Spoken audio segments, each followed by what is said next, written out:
আমার ভাইয়ের এই আয়াতের অর্থটা বলার আগে আমি একটু পিছনে ফিরে যাই।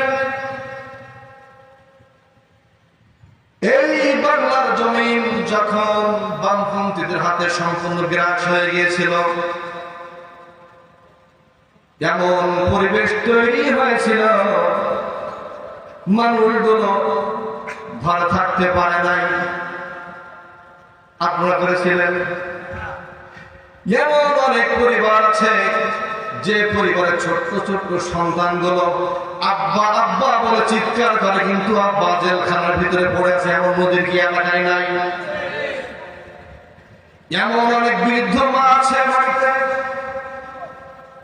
কলিজার টুকরা সন্তানের জন্য বাবা বাবা বলে, সন্তান সন্তান বলে চোখের পানি ফেলে হাওয়া করে কান্দে। একটা বারো মনের ভিতরে তাদের দয়া হয় না, এই সন্তানগুলোকে জেলখানায় আটকিয়ে রেখেছে। আবার এমন অনেক পরিবার আছে যে পরিবারে তার স্ত্রী রয়েছে, ওই স্ত্রীকে তার স্বামীর অধিকার থেকে বঞ্চিত করেছে। কথা বলে ঠিক কিনা?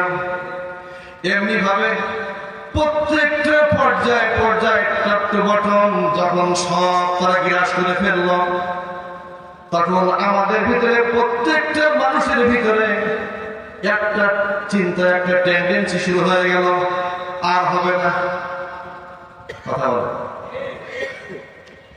এটা কি ঠিক বলছেন? আপনার মনের ভিতরে তৈরি হইলো, বলেন কার কার মনের ভিতরে তৈরি হয়েছে যে আর হবে না, এরকম মনে হয়েছিল কার কার একটা হাত আছে বলেন।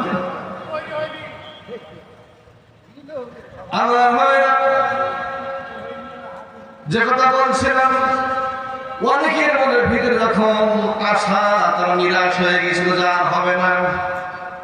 আল্লাহ রাব্বুল আলামিন জনাবে মুহাম্মদ রাসূলুল্লাহ সাল্লাল্লাহু আলাইহি ওয়াসাল্লামের মাধ্যম দিয়ে দুনিয়ার সমস্ত মানুষদেরকে জানাচ্ছেন, ও নবী আপনি দুনিয়ার মানুষদেরকে জানিয়ে দেন।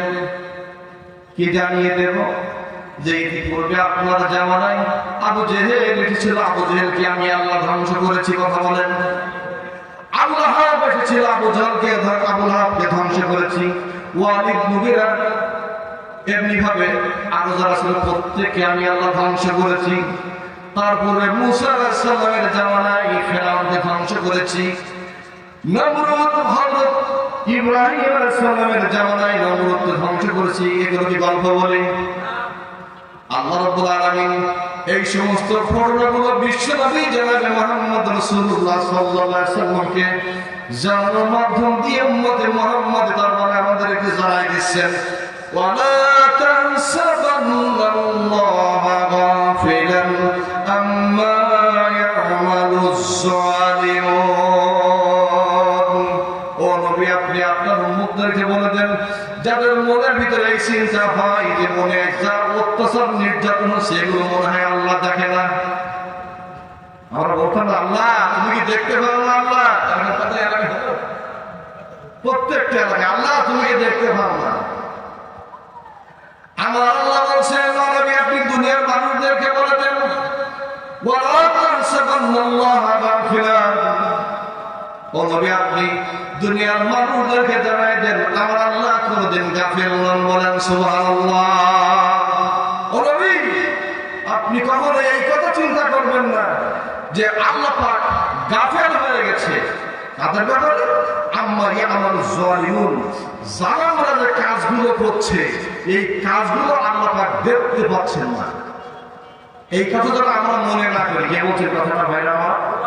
কে বলছেন? আজকে তো এই বিষয়টা মনে থাকবে তো, যে যতই বাড়াবাড়ি করুক না কেন একটা জিনিস মনে রাখবেন, মাকারু ওয়া মাকারাল্লাহ ওয়াল্লাহু খায়রুল মাকিরিন। আমাদের বাংলাদেশের একটা ভাষা আছে, তুমি যে পাগলসী আমি তার কথা বলেন উপরে ঘটি। অর্থাৎ কেউ নিজেকে বেশি বুঝদার মনে করবেন না, এবং কেউ ক্ষমতা চেয়ারে বসার পরে তখন এই কল্পনা করবেন না বা এই স্বপ্ন দেখবেন না যে চেয়ারটা আমার বাপতি সম্পত্তি, এটা আজীবন থেকে যাবে। কথা বলেন ঠিক কিনা?